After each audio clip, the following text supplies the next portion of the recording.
What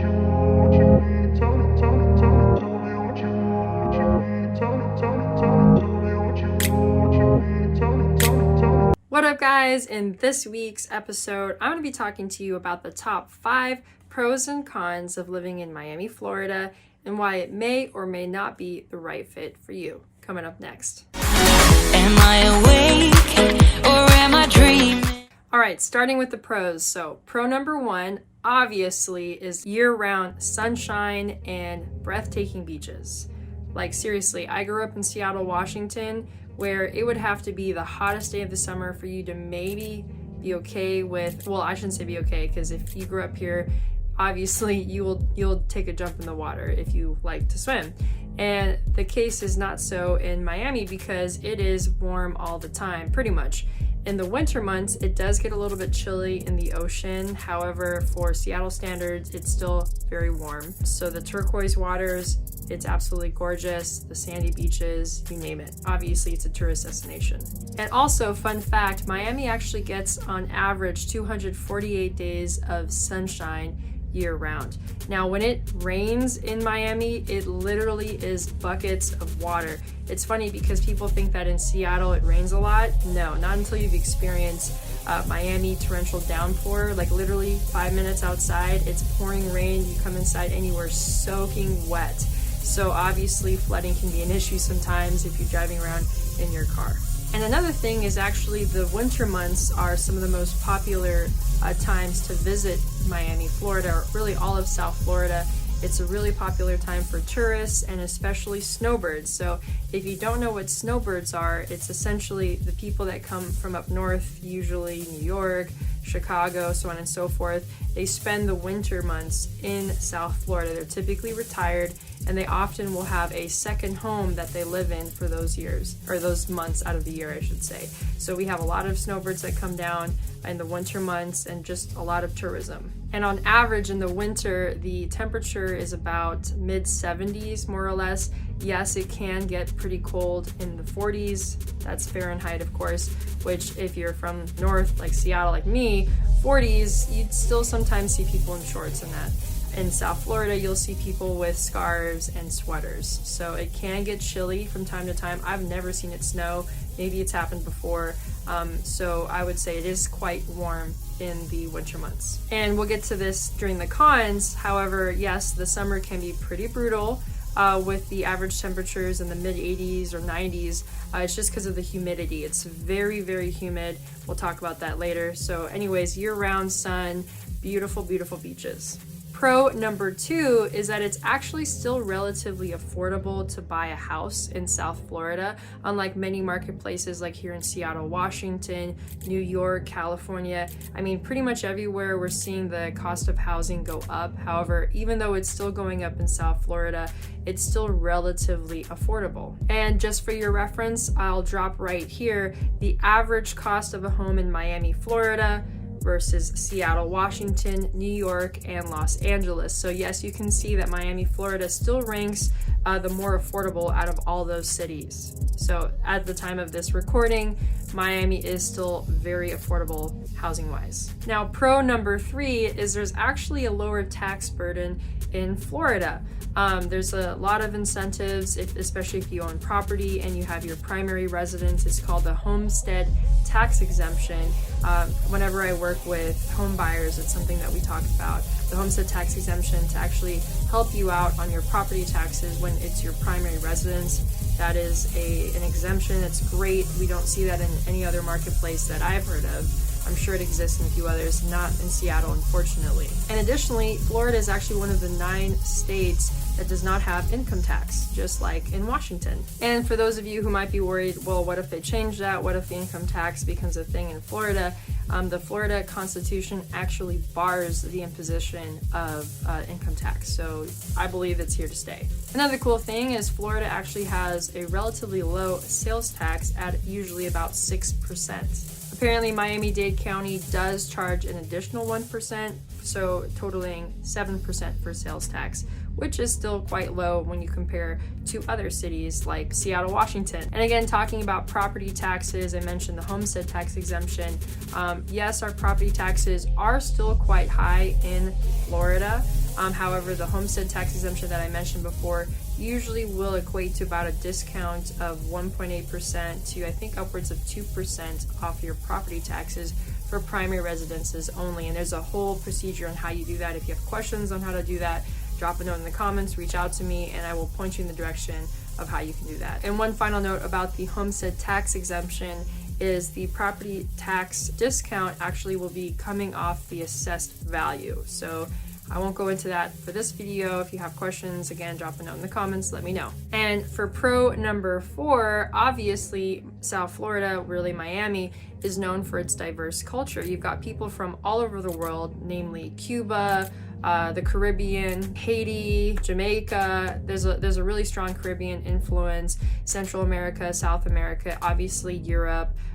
Yes, there are people from Asia. However, I would say not nearly as represented like on the West Coast. If you go to Los Angeles or Seattle, there's a huge population of people from all over Asia. So that's one thing, is there's not as much diversity when it comes to Asian cultures in South Florida, in my opinion, being Asian myself. However, it's very diverse for many other cultures. It's a melting pot, really.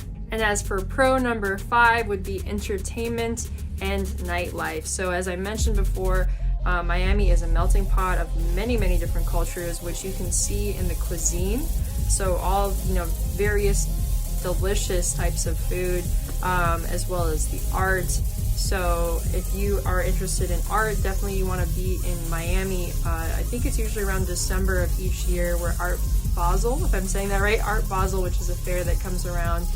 It's a very well-known art fair that comes to Miami Beach. So there's a huge art scene in South Florida. Not to mention there's the Wynwood area. You could go to Wynwood Walls and see the art murals everywhere. So it's gorgeous. And then of course the nightlife, as I was mentioning, you've got South Beach, which is really known for, more touristy kind of, real nightclubs, if you want to say that. You could go, listen to EDM if that's your scene. Also, you can go salsa dancing in Little Havana, or if you want something a little bit more bougie, a little more upscale, you can go to downtown or Brickell, and often go to the rooftop bars, and it's just breathtaking. And I also want to mention, in terms of nightlife, Wynwood, which is a city that's been up and coming over the last several years. And as I mentioned before, they have a huge art scene. They're also known to be a little bit more, casual, trendy. So if you like kind of like a casual vibe when you're going out, you'll love going out in Wynwood, bar hopping. You can find some nice dive bars out that way. So you've got various types of nightclubs, or night scene, I should say, anywhere from bougie to a little bit more like trendy or casual. Now for the cons. Yes, there are cons, you guys.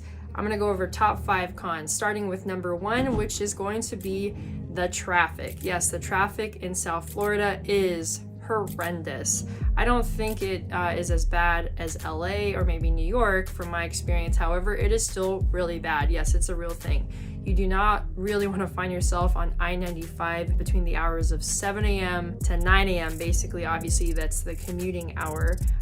So you don't want to find yourself on I-95 if you can help it. Okay, now if you have the ability to take the express lanes, yes, it's a little bit more money. Sometimes it's going to be worthwhile if you think about how much time you're saving.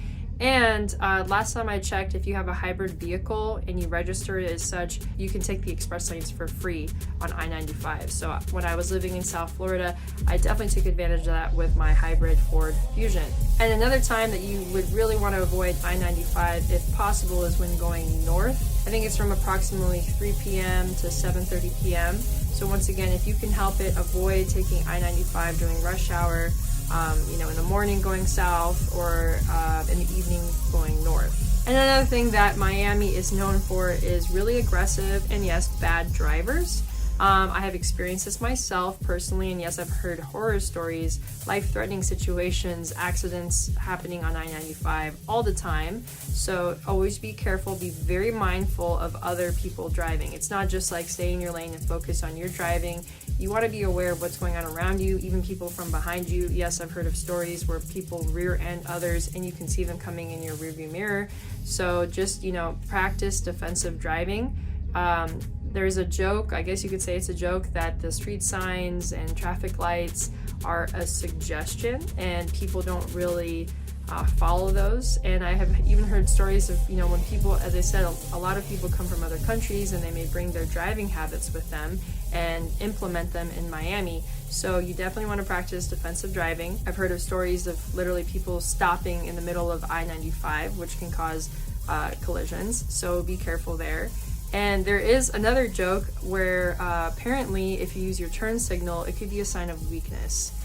Maybe that explains a lot. You hardly ever see people use a turn signal. In fact, people make a point of not using their turn signal, it seems, because as soon as you do, the other person will close the gap and won't let you in. So yes, traffic is a real annoyance in South Florida, unfortunately.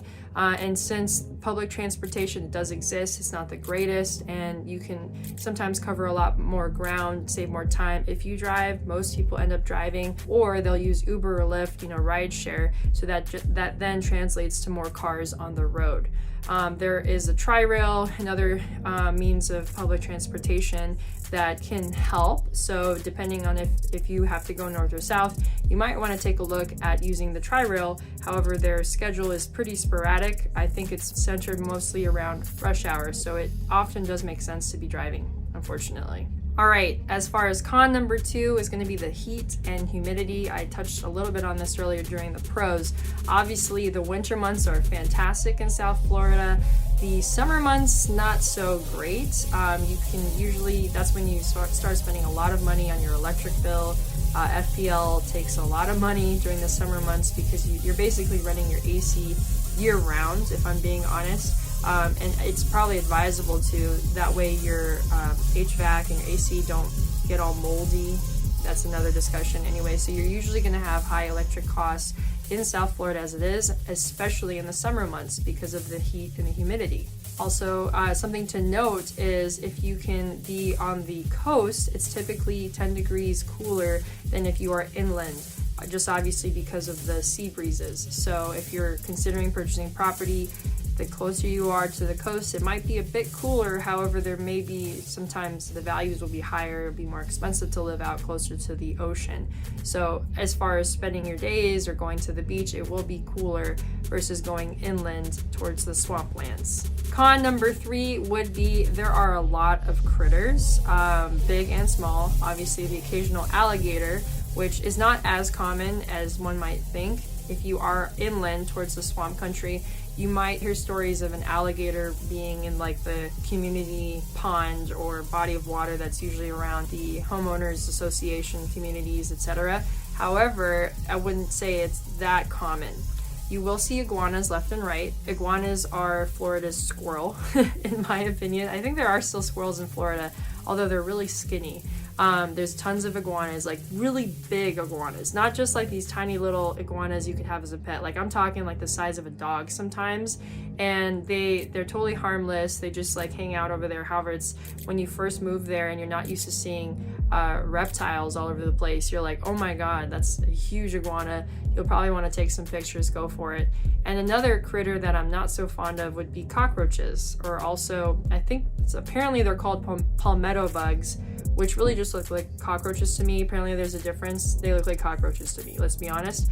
And they're all over the place, especially if you own a house or you're renting a house. It's quite common to see cockroaches. If you're living in an apartment complex or a condo, depending on how old or new the building is, you may be lucky you won't see any cockroaches. However, cockroaches are definitely very, very common and difficult to get rid of. And it's common to have pest control every so often. Ants is another thing. Ants are very common. I think there's different types. I often had problems with ants coming into the kitchen at our house. Let's see what else. Oh, and flies. Ugh, like especially when it's super hot. Like if you ever have a get together outside, there's like flies all over the place.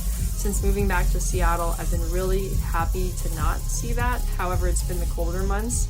It's almost like we have no critters in comparison. Another critter that's a big deal, especially in real estate, would be termites. Yes, every single house, regardless of how new it is, typically does have some level of termite activity.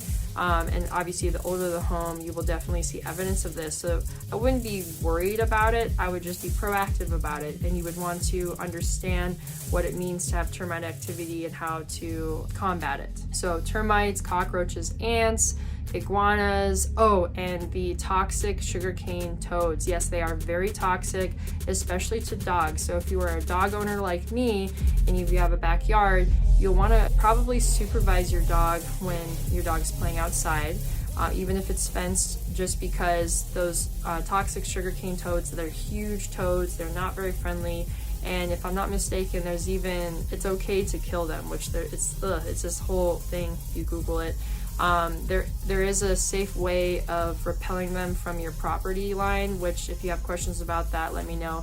I might be able to find the product information and put it in the description, because when I was living there, I bought it and it helped repel those toads because they're very common, especially in the wetter months. I would say all over the place. It's literally, they're all over the place. So if you're a dog owner, be very careful, supervise your dog. I've heard that if your dog licks the toad, your dog could die in 15 minutes. So just be very careful of that. As far as con number 4 would be the huge disparity in income versus cost of living or cost of housing.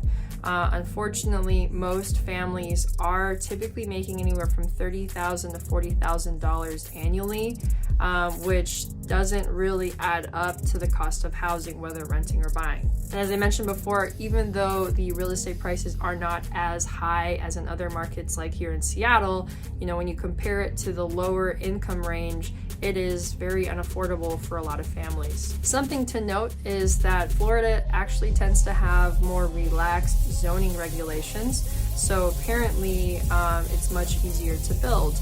And because of that, there is not so much of a lack of housing like here in Seattle, Washington. Yes, it's a huge crisis going on right now. However, just the cost overall is quite high when you compare it to what people are actually taking home as income. The cost of living in Miami is up by about 60% when I was doing my research prior to this video. So, and another thing I want to point out is the cost of auto insurance is really high in South Florida. All right, and that brings me to con number 5, which would be that the Asian food scene is pretty lacking, unfortunately. Although, as I mentioned earlier, Miami is very diverse with people from all over the world. The one thing that I feel like is not very represented would be Asian culture and Asian cuisine.